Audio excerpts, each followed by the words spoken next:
會為大家講關於電車嘅變化，而且保留壽木框架同埋鎢絲燈膽。咁其實咧，我嘅爸爸係一位電車嘅車長。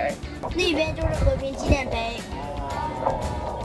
旁邊就是終審法院大樓，大家可以看着那邊。你哋對海味街有咩認識啊？賣海味嘅。